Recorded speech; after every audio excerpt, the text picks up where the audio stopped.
Let's start with the answer everyone wants, then the one that actually matters. A deepfake is synthetic video or audio, where an AI stitches a real person's face or voice onto something they never did or said. How do you spot one? For now, there are tells: a blink that's slightly off, an ear that smears when the head turns sideways, skin that looks a touch too smooth. But every one of those is closing fast, and I want to be straight with you up front. Training your eye is a strategy with an expiration date. The real defense isn't your eyes at all.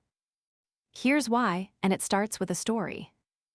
In early 2024, a finance worker at the engineering firm Arup joined a routine video call with his chief financial officer and a few colleagues. They looked right. They sounded right. So he followed instructions and made 15 bank transfers. Every person on that call except him was a deepfake, and the company was out $25 million. So how does a computer learn to do that? The core trick is genuinely clever and a little unsettling once you see it. Back in 2014, a researcher named Ian Goodfellow came up with an idea called a generative adversarial network. Picture two AIs locked in a contest. One is a forger trying to paint fake faces. The other is a detective trying to tell the forger's fakes from real photographs. They train against each other, millions of rounds, the forger getting a little better each time the detective catches it, until the forger is turning out faces the detective can no longer flag. Sit with that for a second. This whole technology was born by beating a fake detector.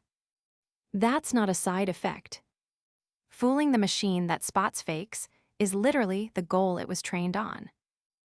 That's the engine. The everyday deepfake tool adds one more piece. To paste a specific person's face onto someone else, a system called an autoencoder studies thousands of images of the target, a celebrity, a CEO, an ex, until it has learned that face cold, every angle and expression and quirk of the light.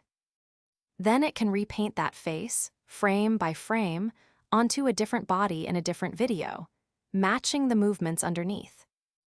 And since about 2023, the newest wave, diffusion models, the same family that powers AI image generators, has pushed the quality past the point where most people can tell at a glance.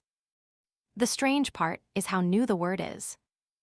Deepfake only dates back to 2017, and it started as the username of one anonymous person on Reddit.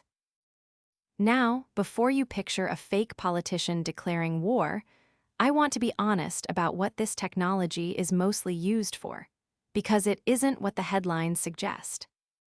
A landmark 2019 study of the deepfake videos circulating online found that 96% of them were non-consensual pornography, almost all of it targeting women, real people whose faces were pasted into scenes they were never in.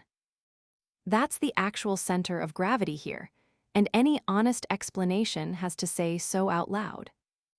The fraud is the fast-growing edge.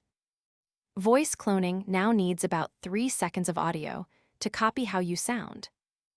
McAfee found that 1 in 4 adults have run into an AI voice scam or know someone who has, and the classic version is a phone call from a grandchild in trouble, in a voice you'd swear you recognized.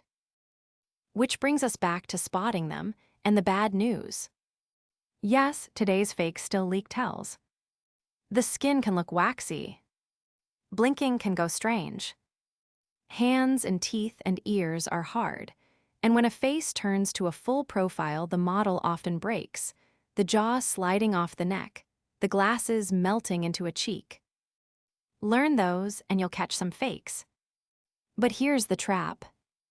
Because the whole system trains by beating detectors, every flaw you learn to spot is just a bug on the next version's fix-it list. A 2025 study found the best automated detectors caught fakes 86% of the time in the lab, then dropped to 69% out in the real world. The people whose full-time job is catching these are barely ahead and losing ground. So no, get good at spotting them is not a plan you can retire on. And here's the twist that I think matters more than any single fake video. The biggest danger might not be the fakes at all. Two law professors, Bobby Chesney and Danielle Citron, gave it a name: the liar's dividend. Follow the logic. Once everyone knows video can be faked, then anyone caught doing something real on camera has a ready-made excuse. It's a deepfake. The technology doesn't just let people manufacture fake evidence. It lets people wave away true evidence, and the better the fakes get, the better that excuse works. We spent a century treating video as the thing that ends an argument. Deepfakes quietly take that away. The loss isn't only that we'll believe fake footage. It's that we'll stop believing real footage. So what actually protects you if your eyes can't keep up? The answer moves from detection to provenance, from does this look real to where did this come from? For anything that matters, don't trust the video, trust the source. If a message, even one on a live video call, is pushing you to move money or act fast, stop and check it another way, a call back to a number you already have, a question only the real person could answer. That, not squinting at pixels, is what would have saved that finance worker his $25 million. And the industry's real fix is the same idea built into the file itself. Content credentials, a tamper-proof stamp called C2PA that rides along with a photo or video and records where it genuinely came from. The future of telling real from fake won't be spotting the seams. It'll be checking the receipts.